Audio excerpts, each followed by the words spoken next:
मेरा नाम है संदीप कुमार शुक्ल। आप देख रहे हैं क्लास 24 एसएससी एग्जाम्स। आपको मालूम है कि हमने एसएससी सीजीएल और एसएससी रिलेटेड जितने एग्जाम्स हैं या अदर गवर्नमेंट एग्जाम्स हैं उनसे संबंधित जो भी हमारे पास सिलेक्टेड कैंडिडेट्स हैं, जो भी ऐसे लोग हैं जिन्होंने एग्जाम को क्रैक किया है, एग्जाम को पास किया है, उनके साथ कुछ पल बिता रहे हैं। एक इंटरव्यू सीरीज आप कह सकते हैं इसे। कुछ दिन पहले हमने मयंक सर के साथ एक सीरीज की थी। वर्तमान में वो आईएएस अधिकारी है और उसके पहले उन्होंने 4 बार सीजीएल क्वालिफाई किया है। उनका जो एक्सपीरियंस था उन्होंने आपके साथ शेयर किया। आने वाले समय में भी आपके साथ ढेर सारे वीडियोज वो करेंगे, अपना नॉलेज आपके साथ शेयर करेंगे। आज हमारे साथ है शीतल मैम। मैम स्वागत है आपका। और मैम का क्या एक्सपीरियंस है, एजुकेशनल बैकग्राउंड क्या है, कितने एग्जाम्स उन्होंने क्रैक किया है और यहाँ पर इस क्लास 24 में किस रोल पे हैं, इन सभी चीजों पर आज हम चर्चा करेंगे। मैं एक छोटी सी चीज बोलना चाहूंगा आपसे कि आपको मालूम है कि जैसे फिल्म होती है, बॉलीवुड की हो, हॉलीवुड की हो या किसी भी फील्ड की हो, आप फिल्म में पर्दे के आगे आप हीरो को देखते हैं, हीरोइन को देखते हैं, विलन देखते हैं, बट पर्दे के पीछे कुछ लोग होते हैं जिनमें स्क्रिप्ट राइटर्स आते हैं, जो गाना लिखने वाले हैं, डायलॉग्स लिखने वाले हैं, एक्शन के डायरेक्टर्स होते हैं। वो पूरी फिल्म की नींव तैयार करते हैं, बैकबोन तैयार करते हैं। उनके बिना फिल्म का बनना असंभव होता है। उसी तरीके से ऑनलाइन इंडस्ट्री में भी ऐसा होता है। ऑनलाइन चैनल्स में जैसे हम लोग आके आपको सामने पढ़ाते हैं, बट जब हम आपको सामने पढ़ाते हैं तो मॉक टेस्ट कौन तैयार करता है, टेस्ट सीरीज कौन तैयार करता है, वो हमारी बैकबोन होते हैं। उनके बिना हम कुछ भी नहीं है। तो उन्हीं में से एक है आज शीतल मैम। तो मैम, सबसे पहले आपसे जानना चाहूंगा कि आप क्लास 24 में किस पद पर हैं, बच्चों को बताएं ताकि बच्चों को मालूम चले। First of all thank you so much for giving me this opportunity. और मैं क्लास 24 पे कंटेंट मैनेजर हूँ। मैं यहाँ पे सारी टेस्ट सीरीज देखती हूँ और सारा कंटेंट जो भी जा रहा है अपना वो मैं चेक करती हूँ। बिल्कुल। तो मैम ने कहा कि कंटेंट मैनेजर है, टेस्ट सीरीज और जो बाकी कंटेंट जाता है वो मैम की जिम्मेवारी है। तो अगर कंटेंट बनवाने की मैनेजर हैं कि कंटेंट सही जा रहा है, नहीं जा रहा है, क्वालिटी कैसी है, टेस्ट सीरीज कैसी जा रही है, तो लाजमी सी बात है बहुत बड़ी रिस्पॉन्सिबिलिटी हो जाती है। और अगर इतने बड़े पद पर, इतने रिस्पॉन्सिबल पद पर हैं तो जरूरी है कि क्वालिफिकेशन जानना कि इनका क्वालिफिकेशन क्या है, इन्होंने कितने एग्जाम दिए हैं, फाइनल सिलेक्शन कितने एग्जाम्स में हुआ है। तो मैम एक बार अपना एजुकेशनल बैकग्राउंड बताइएगा और दिन उसके बाद में कौन कौन से एग्जाम्स आपने दिया और कितने एग्जाम फाइनल पास किए आपने। सर, पढ़ाई में मैंने बीटेक की है कंप्यूटर साइंस इंजीनियरिंग से। उसके बाद मैंने जॉब किया था 1 साल as a front end developer. और फिर मेरे को गवर्नमेंट सेक्टर में ही जाना था, इसलिए मैंने अपनी जॉब छोड़ी और उसके बाद मैंने प्रिपरेशन स्टार्ट की। प्रिपरेशन मैंने ऑनलाइन ही की थी। आप ही लोगों से मैं पढ़ी हूँ, मैं स्टूडेंट हूँ और उसी का मैंने पढ़ के और मैंने बहुत सारे एग्जाम्स दिए थे। मेरा फोकस था कि मैं डिफेंस में जाऊँ। तो I have cleared various CDS exams, AFCAT exam, INET exams, even I was a part of SSBs. और वहाँ पे I got rank AIR 60, all over India rank 60 था। Final selection? हाँ जी, फाइनल सिलेक्शन था। आफ्टर मेडिकल, SSB, मैरिट सब कुछ होने के बाद मेरी रैंक 60 थी ऑल ओवर इंडिया। बट हाँ, कुछ सर्कमस्टांसेस की वजह से मैं नहीं जा पाई। हाँ, उसके बाद मैंने बाकी एग्जाम्स दिए और बाकी एग्जाम्स में रिसेंटली मैंने अभी कंप्यूटर इंस्ट्रक्टर का एग्जाम दिया था जो कि राजस्थान गवर्नमेंट ने कंडक्ट करवाया था एंड आई क्लियर्ड दैट। और अभी बस उसी की ज्वाइनिंग आने वाली है। अच्छा, तो मैम ने आपको बताया कि उन्होंने कई एग्जाम्स दिए हैं और एक अच्छी खासी रैंक थी मैम की, उन्होंने ज्वाइन नहीं किया। जो भी सर्कमस्टेंसेस रहा होगा, हम ज़्यादा पर्सनल में नहीं जाना चाहते, ठीक है। अगर ऐसा रीजन है जो आप बताना चाहें तो बता सकते हैं, अदरवाइज अगर पर्सनल है तो कोई दिक्कत नहीं। नहीं सर, पर्सनल रीजन नहीं है। रीजन ये था कि रैंक 60 थी लेकिन वहाँ पे जो सीट होती है वो 15-17 होती है गर्ल्स की। तो मेरी रैंक काफी पीछे थी, तो इस वजह से मेरा कॉल नहीं आ पाया था। और दूसरा जब चांस रहा था तो मैं 0.5 से रह गई डॉक्यूमेंट्स। जी, और अभी आपका जिसमें राजस्थान में सिलेक्शन हुआ, जिसमें उसकी ज्वाइनिंग आने वाली है। हाँ, उसकी ज्वाइनिंग। बिल्कुल मैम। तो मैम, कंटेंट के बारे में बताइएगा कि जिस तरीके से आप टेस्ट सीरीज बनवा रही हैं, आप कंटेंट देखती हैं पूरा का पूरा एसएससी एग्जाम्स का, जितने गवर्नमेंट वर्टिकल्स है, ऐसा क्या स्पेशल आप करती हैं? क्योंकि मार्केट में ढेर सारी कोचिंग है, ढेर सारी टेस्ट सीरीज अवेलेबल है, तो क्या स्पेशल चीज है कि बच्चा आपकी टेस्ट सीरीज ले आपका कंटेंट पढ़े? सर, एक तो पहली बात यह है कि हमारे पास टीम बहुत ही अच्छी है। जितने भी हमारे टीम मेंबर्स हैं वो बहुत ही क्वालिफाइड हैं और बहुत ही ब्रिलियंट लोग हैं। One of them is you, जो आपकी गाइडेंस से हम लोग भी सीख रहे हैं। और कंटेंट में होता है, क्वेश्चन सब जगह मिल जाएंगे आपको, लेकिन उनका सोल्यूशन मैटर करता है। सोल्यूशन में अगर आपको एक क्वेश्चन को आप करने में 5 मिनट ले रहे हो, हम वहीं पे उसका अच्छा सोल्यूशन प्रोवाइड करके आपको 3 मिनट या 2 मिनट में उसका सोल्यूशन प्रोवाइड कर देंगे। तो एक्यूरेसी विद टाइम वो मैटर करती है बच्चों के लिए। और हम बहुत ही प्यारा सोल्यूशन शॉर्ट ट्रिक्स के साथ प्रोवाइड करने की कोशिश करते हैं ताकि बच्चे का टाइम कम लगे और वो एक्यूरेट आंसर प्रोवाइड कर सके। बिल्कुल। मैं छोटा सा इंसिडेंट शेयर करना चाहूंगा। मैं कल की बात बताता हूँ। कल मैं ऑफिस में था तो मुझे एसएससी का 6-7 साल पहले का पेपर चाहिए था और जो मेरे पास था नहीं। तो मैंने मैम से बोला कि मैम, हम लोग जनरली बैठे थे सर सारे लोग, तो कहा कि मैडम ये वाला पेपर यार मुझे चाहिए, मार्केट में अगर मिल जाए तो बताइएगा।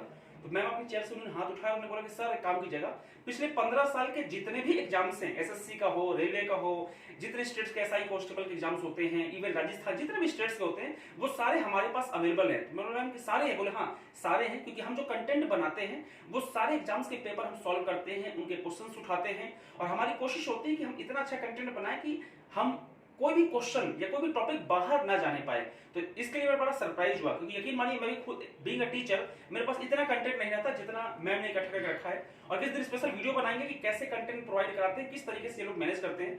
तो सबसे पहले तो शुक्रिया मैम इतना शानदार कंटेंट देने के लिए और इतनी हेल्प करने के लिए हमारी। नहीं सर, इसमें मैं ये कहना चाहूंगी कि हमारे पास कंटेंट बहुत सारा है, और जब भी कोई भी टेस्ट सीरीज या कोई भी कंटेंट हम लॉन्च करते हैं तो उससे पहले बहुत उस पर रिसर्च की जाती है, उसको एनालाइज किया जाता है, हम लोग खुद उसको टेस्ट करते हैं कि अब आजकल क्या होता है ना, हर एक एग्जाम में नया पैटर्न फॉलो होता है, तो अगर हम लोगों को नया पैटर्न नहीं पता होगा तो हम लोग अच्छी चीज प्रोवाइड भी नहीं कर पाएंगे। तो पहले हम लोग उसको इम्प्लीमेंट करते हैं खुद पे, उसके बाद वो चीज आगे बच्चों तक पहुंचाई जाती है। बिल्कुल। मैम ने जैसा कि कहा कि उन्होंने ऑनलाइन तैयारी की है, तो मैम ऑनलाइन तैयारी के बारे में जरा थोड़ा बताइएगा, इसके फायदे और स्पेशली नुकसान जरूर बताइएगा, क्योंकि फायदे तो सबको बता देगा लेकिन ऑनलाइन तैयारी का नुकसान, क्योंकि हर चीज का जैसे मीठा होता है, गुलाब जामुन नाम नहीं लेना चाहिए था मुझे, मेरे मुंह में पानी आ गया, बट ठीक है। अब गुलाब जामुन खाने का अपने फायदे हैं, बहुत अच्छा लगता है, टेस्टी लगता है, लेकिन अगर ज्यादा कर देंगे या उसमें कुछ गलती कर देंगे तो उसमें नुकसान भी है। तो मैम ऑनलाइन जो एजुकेशन है उसके फायदे नुकसान दोनों बताइएगा बच्चों को, कि आपके पॉइंट ऑफ व्यू से क्या क्या चीजें हैं। फायदों में तो सबसे बेस्ट ये है कि आपको टाइम सेव होता है। अगर आप किसी भी कोचिंग में जाते हो तो आपको कम्यूट करना पड़ता है, ट्रांसपोर्टेशन कॉस्ट लगती है, टाइमिंग लगता है। आप घर पे बैठे हो, आप कहीं पे भी कैसे भी एनवायरनमेंट में आप बैठ के पढ़ाई कर सकते हो, ये बेस्ट उसका प्लस पॉइंट है। लेकिन वहीं पे बहुत बड़ी जो नेगेटिव चीज है वो ये है कि अगर आप में डिसिप्लिन नहीं है, अगर आप डिटरमाइंड नहीं हो किसी चीज को लेके, तो आप नहीं उसको क्रैक कर पाओगे, क्योंकि आपने क्लास तो स्टार्ट कर दी मान लो, लेकिन फिर उसमें कोई ऐड आ गया और आप उसी लूप में फंसते गए और आप क्लास की जगह पे कहीं कोई मूवी देखने लग गए।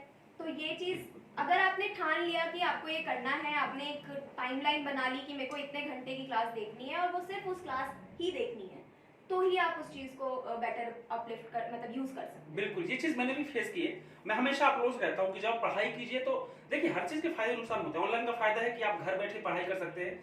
हम जयपुर से वीडियो बनाते हैं, साउथ में बैठा कोई लड़का, बिहार के किसी गांव में बैठा लड़का वीडियो दे सकता है, उसको जयपुर आने की, दिल्ली आने की, पटना आने की जरूरत नहीं है। तो ये फायदा है। दूसरी चीज है कि आप मान लीजिए शाम को 4 बजे क्लास से, आप 4 बजे नहीं आ पाए, अगर ऑफलाइन है तो 4 बजे अगर नहीं जाएंगे तो क्लास का खत्म, आप नहीं पढ़ सकते। बट ऑनलाइन में ऐसा है कि आप 6 बजे उस वीडियो को देख लीजिए, चाहे तो रात को वीडियो को आप देख सकते हैं, जब चाहे वीडियो देख सकते हैं। तीसरी सबसे इंपॉर्टेंट चीज होती है कि मैं जयपुर से पढ़ा रहा हूँ, आपको पसंद है कि नहीं, मुझे संदीप सर से पढ़ना है, मुझे भुवनेश सर से पढ़ना है, या किसी टीचर से पढ़ना है, हम आपके जगह पर आपके शहर में अवेलेबल नहीं है, बट आपको लगता है कि भाई इस टीचर का मुझे पसंद है, ये जो टीचर पढ़ाता है या पढ़ाती है मुझे समझ में आता है, तो आप घर बैठे आराम से तैयारी कर सकते हैं। ये ऑनलाइन का फायदा है। बट सबसे बड़ा जो नुकसान मैंने देखा कि अगर किसी के अंदर डिसिप्लिन नहीं है, बहुत चैलेंजेस फेस करना पड़ता है। जैसे मैं जब खुद ही पढ़ता था मैं, तो होता था कि हम जैसे मैं किसी चैनल का करंट अफेयर्स देखता था, करंट अफेयर्स देखने के लिए गया तो ऊपर वीडियो दिख गया कि नई फिल्म आई है, नई फिल्म का ट्रेलर आ गया है, नया गाना आ गया है, या मोदी जी ने ये बोल दिया, राहुल गांधी ने ये बोल दिया, तो वहां पे जैसे ही आपने क्लिक किया उस वक्त खत्म, आपको मालूम भी नहीं चलेगा कि कब आपका वो टाइम किल हो जाएगा। 10 मिनट का करंट अफेयर्स वीडियो देखने के चक्कर में आपके 2-3 घंटे खराब हो जाएंगे।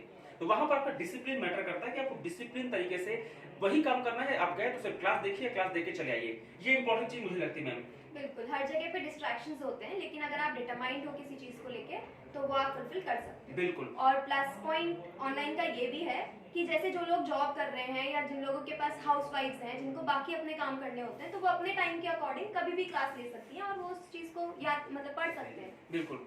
एक और सवाल पूछना चाहूंगा मैम से मैं, जो ऑनलाइन से ही रिलेटेड है, कि जैसे अभी हमने ब्रह्मास्त्र बैच लाया है बच्चों के लिए, एसएससी सीजीएल के लिए, तो ब्रह्मास्त्र बैच में जो कंटेंट की सारी जिम्मेवारी है, जो पूरा दारोमदार है, वो मैम के कंधे पर है, जिसमें वो पूरा जीके, मैथ्स, रीजनिंग, इंग्लिश सारा का सारा कंटेंट तैयारी कर रही है, मॉक टेस्ट तैयार करा रही है, पूरा कंटेंट तैयार करा रही है। तो मैम फिर से पूछना चाहूंगा, क्या स्पेशल, व्हाई क्लास 24, अदर क्यों नहीं? एक एग्जांपल तो मैंने बच्चों को दिया कि आप जो कंटेंट बनवा रहे हैं बहुत रिसर्च करके, ढेर सारे प्रीवियस पेपर, एक्सपेक्टेड क्वेश्चन का पूरा सेट करके, दूसरा और क्या स्पेशल है? आपको कुछ लगता है कि हाँ ये मास्टर स्ट्रोक है, अगर आप ये कर लेंगे, जैसे एक आप कल मेरे से शेयर कर रहे थे कि बिल्कुल पॉइंट टू पॉइंट हमने रखा है, कि पढ़ने के लिए तो बहुत कुछ है, समुद्र सागर है, बट पॉइंट टू पॉइंट पढ़ना। मैम इसके बारे में क्या बोलती हैं आप? सबसे ज्यादा जो इम्पोर्टेंट चीज हमारी है, जो मास्टर स्ट्रोक है, वो हमारे फैकल्टीज हैं।